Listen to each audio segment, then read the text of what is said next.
nagsimula ang sakit ko noong January 2009. Isang gabi, biglang sumakit ang aking tiyan. Napakasakit. Hindi ako makagalaw, hindi ako lakad, hindi ako makakain, hindi ako makainom. So hirap talaga ako, napakasakit, parang kinurot yung bituka ko. So kinabukasan, nag-decide ako na magpa-check up agad sa doktor.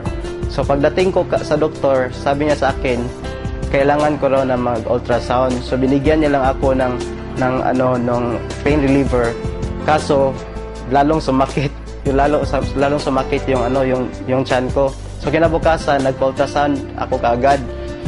So ang resulta lumabas na mayroon pala akong 1.6 cm na kidney stone. Pagkatapos noon,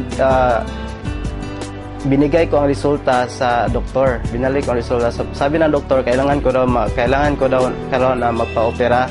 Kaso walang laser dito sa Tagbilaran. So kailangan pumunta sa Cebu. Wala ko sa kondisyon, so napakahirap, napakasakit talaga. So naalala ko yung kapatid ko na meron siyang ini-endorse na produkto.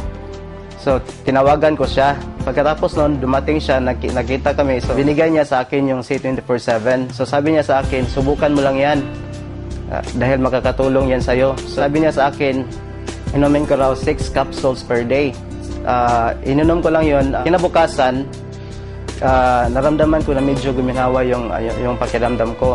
So makakain ako, makagalaw na ako. So pinagpatuloy ko lang yung pag-inom hanggang sa dumating ang 5 araw. So after 5 days, napansin ko na wala na talaga akong nararamdaman. So nag-decide ako na magpa-ultrasound ulit. So pagkalabas ng resulta, nagulat na ako, na-shock na ako na nawala na pala yung kidney stone. So sabi sa akin ng doktor, anong ginawa mo? No, sinabi ko sa kanya na C24/7 lang to. Pagkatapos nung umuwi na ako sa amin, napakasaya ko. Na-save ko yung pera ko para opera. So hindi na ako na-operahan. Tapos bumuti yung kondisyon ko. Napakalakas ko, bumalik yung lakas ko, napakasigla ko.